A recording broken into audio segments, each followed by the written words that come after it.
Isang long hair na cute na baby boy naman ang ating gugupitan ngayon. 4 years old na siya. Gusto ng kanyang parents ay paiiklian na ito. Ang haba na ng kanyang buhok. Pamisan-misan na kapag long hair ka, napapagkamalan kang girl. Kaya iklian na natin para siguradong boy na talaga siya. Before tayo mag-start, tinalian natin ang kanyang buhok. And then nilagyan natin ng powder or pulbo sa kanyang leeg para hindi makate. Saka natin ikakat yung kanyang long hair para may souvenir siya na mahabang buhok ang kanyang parents. So ang gawin natin yan, lagyan natin ang side part dito sa gawing kanan. Ayan o, long hair. Ito yung natirang buhok. Mag-overcomb muna tayo. Tanggalin natin yung mahabang buhok sa gilid. Unti-unti ay magiging pogi looks na si Totoy.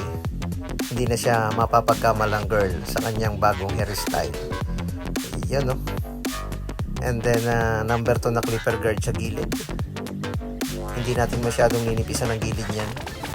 May patilya muna. Barber's cut na medyo makapal, hindi natin masyadong pupudpudin para hindi mapuwersa yung kanyang buhok. Then putulan natin yung haba ng buhok sa gawing ibabaw, saka dito sa bangs. Napakalusog ng buhok at napakakintab. Yun o. Putulan muna natin bago natin uli bawasan ng gilid nito. Ayan. Kailangan hindi masyadong dumidikit sa kanyang mata yung matitirang buhok. Overcomb again para mawala yung mga sobrang buhok at maiporma natin ng maayos ang gilid nito.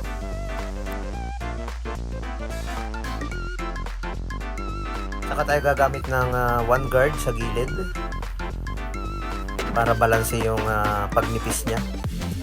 Sa pinakang ibaba, ninipisan na natin. Tapos unti-unti ay naka-C motion yung galawan ng ating clipper dyan. Gumamit tayo ng trimmer. Lagyan natin ang pinakang guhit. Medyo nakikiliti si Totoy sa paggamit natin ng trimmer. Hindi na natin siya aahitan. Lilinisin na rin natin yung gawing likod para maging balanse yung tubo ng kanyang buhok. Kadalasan kapag mga kids ay medyo yung tubo sa parting likod niya ay naiipon sa gitna. Kaya may mga makikita tayong parang mga dark spot.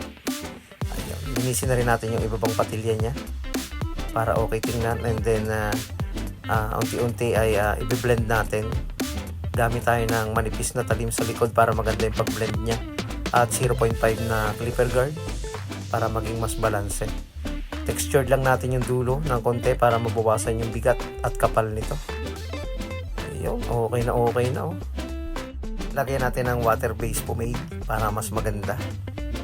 Bagay sa kanya yung ganitong gupit. Kaya sa mga kids ninyo dyan na long hair, pagupitan nyo na at subukan nyo yung ganitong klase ng gupit.